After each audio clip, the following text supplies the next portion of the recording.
उसके बाद हम लोग काफी कुछ जाने, शॉर्टकी डिफेक्ट, फ्रेंकल दोष, रिक्तिका दोष, इन सभी के बारे में, इंटरस्टिशियल डिफेक्ट, धातु अधिकता न्यूनता दोष के बारे में जान पाए।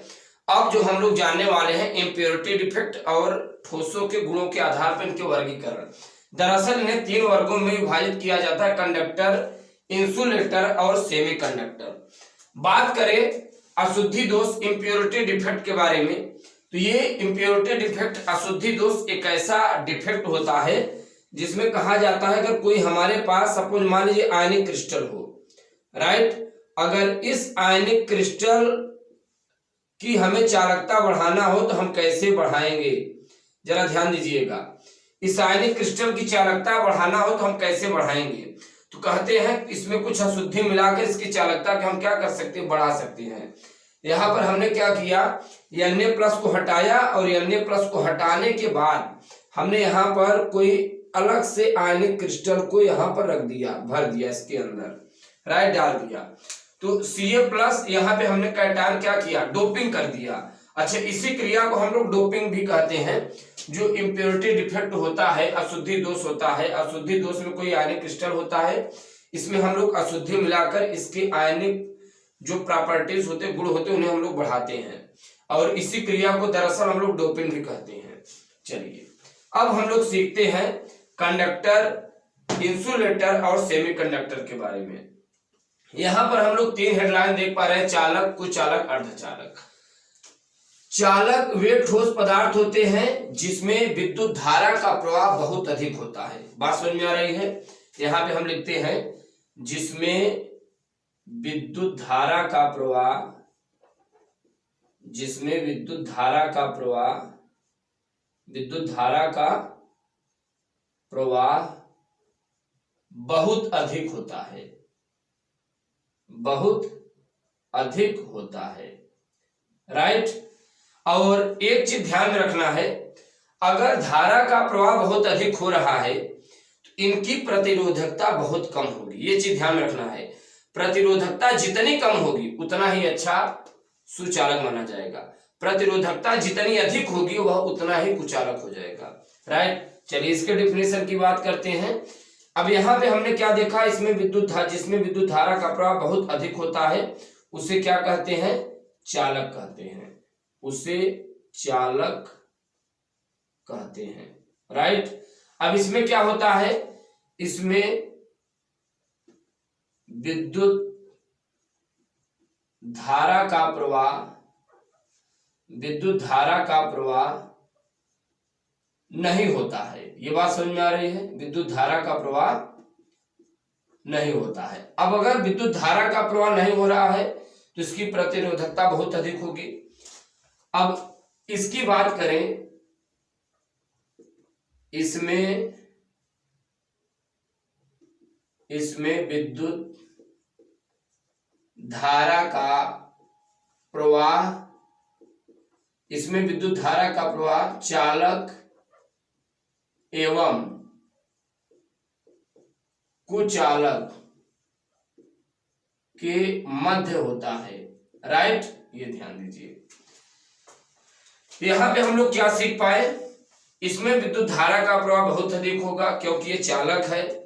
इसमें विद्युत धारा का प्रवाह होता ही नहीं, इसमें विद्युत धारा का प्रवाह अर्धचालक है, यदि अर्धचालक है तो इसमें विद्युत धारा का प्रवाह इन दोनों के मध्य होगा। चलिए इनके हम कुछ प्रॉपर्टीज के बारे में जानते हैं, जैसे किस प्रकार के पदार्थ होते हैं जो अच्छे सुचालक माने जाते हैं। जैसे आयरन है, Ag है, Au है, Cu है, Pt है, ये सब अच्छे चालक माने जाते हैं। सबसे अच्छा इसमें उष्मा का सुचालक Ag होता है, चांदी, राइट। सेकेंड पॉइंट की बात करें तो इनकी प्रतिरोधकता बहुत कम होती है। यहां पे हम लिखते हैं प्रतिरोधकता, प्रतिरोधकता बहुत कम होती है। ये बात समझ में आ रही, बहुत कम होती है, राइट। सेकेंड पॉइंट, अगर कोई आयनिक क्रिस्टल हो तो उसकी चालकता किस प्रकार से होती है, जरा इसके बारे में हम लोग जानते हैं। सपोज मान लीजिए NaCl है, KCl है, MgCl2 है, तो इन्हें जब हम जल में घोलेंगे बच्चों क्या होंगे, ये आयनों के रूप में टूट जाएंगे। जब ये आयनों के रूप में टूट जाएंगे तो जाहिर सी बात है ये ऊष्मा का सुचालक विलयन में कार्य करता है। यही कुचालक की बात करें तो किस प्रकार के होते हैं, फॉर एग्जाम्पल जैसे लकड़ी है, मिट्टी भी क्या होता है, कुचालक होता है, कागज, ये बड़ी इंटरेस्टिंग बात है। इस प्रकार के जो पदार्थ होते हैं वो क्या होते हैं, कुचालक होते हैं, राइट। प्लास्टिक वगैरह जो होते हैं इसी में आते हैं, सब कुचालक होते हैं। अर्धचालक सेमीकंडक्टर की बात करें तो आपको हमने पीरियोडिक पी ब्लॉक के तत्वानुसार बताया होगा वहां पर, जैसे आर्सेनिक है, सिलिकॉन है, एंटीमनी है, ठीक, और एंटीमनी है, ऐसे बहुत आर्सेनिक है, सिलिकॉन है, एंटीमनी है, टेलुरियम है, ये सब क्या होते हैं, अर्धचालक होते हैं, राइट। अच्छा यहाँ पे थोड़ा हम बात कर लेते हैं अर्धचालक के बारे में। 0 डिग्री सेल्सियस 0 डिग्री केल्विन पर चालकता, 0 डिग्री केल्विन पर चालकता शून्य होती है, राइट।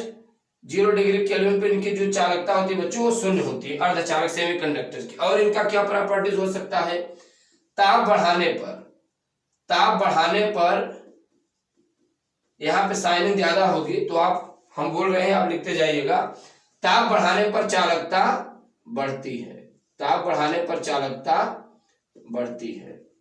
चलिए अच्छा यहाँ पर देखिए क्या है, यहाँ पे प्रॉपर्टी थोड़ा देखते हैं। कुचालक पदार्थ जैसे लकड़ी, मिट्टी, कागज, प्लास्टिक इत्यादि होते हैं, अच्छा इनकी प्रतिरोधकता बहुत ही अधिक होती है, तभी इनमें विद्युत धारा का प्रवाह नहीं होता। प्रतिरोधकता बहुत अधिक होगी, प्रतिरोधकता बहुत अधिक होगी, राइट, प्रतिरोधकता बहुत अधिक होगी। ये कई बार टिप्पणी के रूप में बोर्ड परीक्षाओं में पूछे जाते हैं, जैसे कंडक्टर क्या है, इंसुलेटर क्या है, सेमीकंडक्टर क्या है। कंपटीशन परीक्षाओं में जैसे इसमें से का ऑप्शन दे देगा, निम्नलिखित में से सेमीकंडक्टर होते हैं, अर्धचालक होते हैं, तो कोई ऑप्शन जैसे आर्सेनिक दे सकता है, सिलिकॉन, एंटीमनी, टेलुरियम पूछ सकता है। 0 डिग्री केल्विन ताप पर चालकता शून्य होती है तो होता है सेमीकंडक्टर। इन सभी में ऐसा प्रॉपर्टीज नहीं होता। अगर इनमें आप टेम्परेचर बढ़ाएंगे, ताप बढ़ाएंगे तो इनकी चालकता बढ़ जाएगी, जाहिर सी बात है इलेक्ट्रॉन एक्साइटेड हो जाएंगे, राइट। और यहाँ पे आप देख पाए जैसे जितने भी मेटल्स होते हैं वो सभी अच्छे चालक माने जाते हैं। इनकी प्रतिरोधकता बहुत कम होगी, इसीलिए अच्छा खासा धारा का प्रवाह होगा। अगर आयनिक फॉर्म की बात करें, आयनिक फॉर्म में ऊष्मा का सुचालक जैसे NaCl, KCl, MgCl2, यहाँ पे कुचालक लकड़ी, मिट्टी, कागज होते हैं, इनकी प्रतिरोधकता बहुत अधिक होती है, इसलिए विद्युत धारा का प्रवाह नहीं होता। इम्प्योरिटी डिफेक्ट हमने बताया आपको, इम्प्योरिटी डिफेक्ट भी होते हैं जब हम किसी आयनिक क्रिस्टल में आयनों के द्वारा उसमें हम आयनिक और भी मिक्सिड करके इनके आयनिक चालकता को बढ़ा सकते हैं, तो उसे हम लोग इम्प्योरिटी डिफेक्ट कहते हैं। दरअसल इसी को हम लोग डोपिंग भी कहते हैं, राइट। इसी क्रिया क्या कहते हैं, डोपिंग। ये बात समझ में आ रही है, डोपिंग। ये भी आपके NCERT एक प्रश्न है इसमें डोपिंग के बारे में।